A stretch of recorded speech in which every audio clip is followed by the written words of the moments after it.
Hello, dear listeners. I hope all of you will be good. Today we are going to discuss about biography of Plato. So let's start my video, guys. Watch till last. प्लेटो ये Greek philosopher थे। सबसे पहले प्लेटो ही आए थे जिन्होंने दर्शनशास्त्र दिया था। जिंदगी को कैसे जीना है, खुद को कैसे समझें, इन्होंने लगभग हर चीज़ पर बात की थी।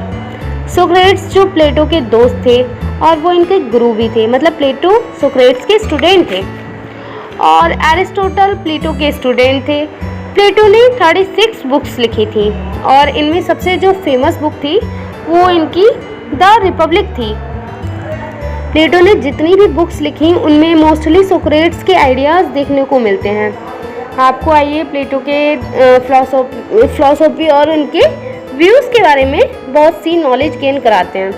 प्लेटो बड़े डीप थिंकर थे। प्लेटो ने अपनी भी व्यूज़ तो डाली थी अपनी बुक्स में, साथ साथ इनके जो गुरु थे सोक्रेट्स उनकी भी व्यूज़ उसमें इंक्लूड की।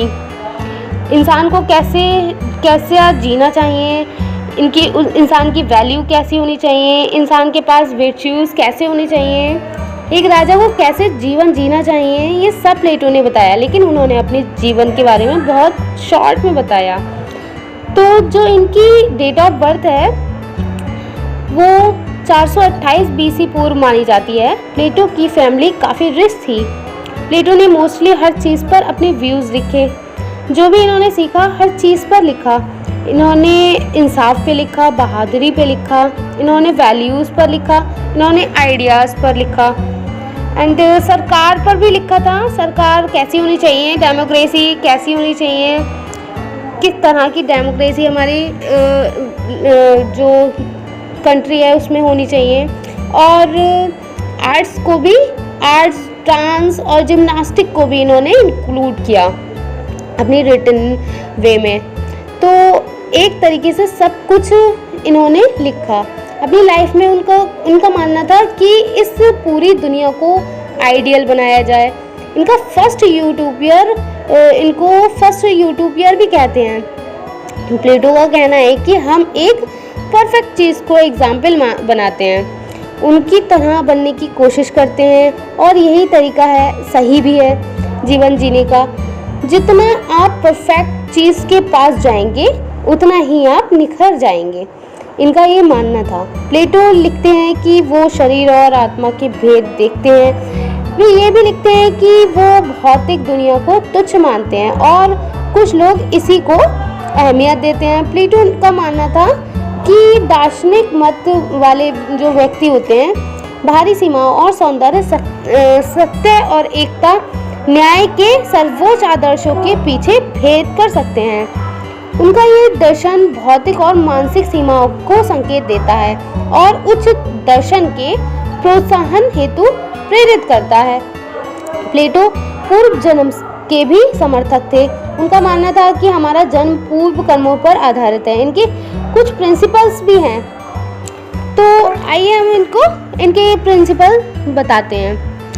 नंबर 1 था परंपरागत सिद्धांत, जैसे कि इसको कन्वेंशनल थ्योरी भी कह सकते हैं।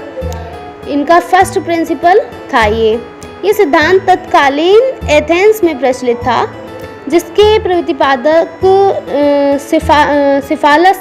सिफालस और पॉलीमार्कस को माना जाता है। प्लेटो इस प्रिंसिपल में कहते हैं कि अपने देश की गुप्त जानकारी देश देना अन्याय कहलाता है। उनका मानना ये था कि सर्वोच्च जो मित्र होते हैं उसके बाद वह मित्र स्वस्थ मनोवृत्ति का ना रह जाए तो वापस लौटना ठीक नहीं। उनका सेकंड जो प्रिंसिपल था वो रिवोल्यूशनरी प्रिंसिपल था। जो सेकंड प्रिंसिपल रिवोल्यूशनरी जो प्रिंसिपल था, तो उसको हिंदी में क्रांतिकारी सिद्धांत भी बोल सकते हैं, जिसका प्रतिपादन एथेंस मेकस ने किया था। लेकिन प्लेटो के इस पर विचार थे कि शासन एक कला है और शासक का कर्तव्य जितना कष्टों को दूर कर उनके हित में कार्य करना ही इस प्रिंसिपल का मुख्य कार्य है। उनका थर्ड जो प्रिंसिपल था, वर्किंग प्रिंसिपल, कार्यकरण सिद्धांत। इसमें प्लेटो का मानना है कि न्याय समझौते पर आधारित है, कोई बाहरी वस्तु नहीं है बल्कि मानव आत्मा का आंतरिक गुण है। प्लेटो का न्याय और वास्तव में यह मानता है कि व्यक्ति तथा समाज में कोई संघर्ष नहीं होता। प्लेटो का न्याय समाज में एकता का सूत्र है।